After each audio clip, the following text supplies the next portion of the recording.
এরপর আমি কোথায় যাব? আমি আমার বউয়ের বাড়িতে এলাম, ওর সঙ্গে থাকতে শুরু করলাম। তবে আরেকটা কারণও ছিল। আমি আমার এই পুরনো নামটা নিজের জীবন থেকে সম্পূর্ণভাবে মুছে ফেলতে চেয়েছিলাম। যেমন এই শঙ্কর চ্যাটার্জি, এই নামটার সঙ্গে অনেক তিক্ত অভিজ্ঞতা জড়িয়েছিল, অনেক ক্লেদ জমা হয়েছিল। হঠাৎ এই আর্য নামটাই মনে এলো কেন?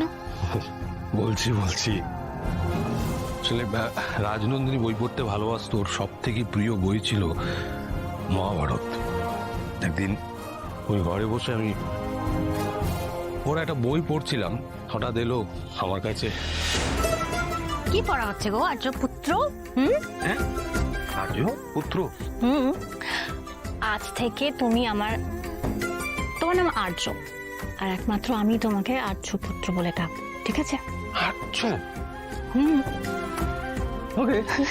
সেই থেকে আমার নাম শঙ্কর বদলে হয়ে গেল আর্য।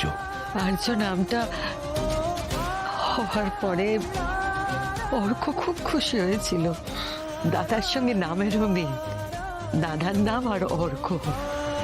মনের মিল তো আগেই ছিল, এখন নামেরও মিল হয়েছিল, তাই না অর্ক?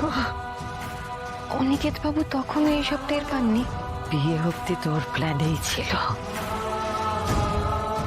কিন্তু বিয়ের পরে সবকিছু গন্ডগোল হতে লাগলো। আপনারা তখনও কেউ ওনার সত্যিটা জানতেন না? জানতাম, আমি সবটা জানতাম, কারণ আর্য আমাকে সবটা বলেছিল।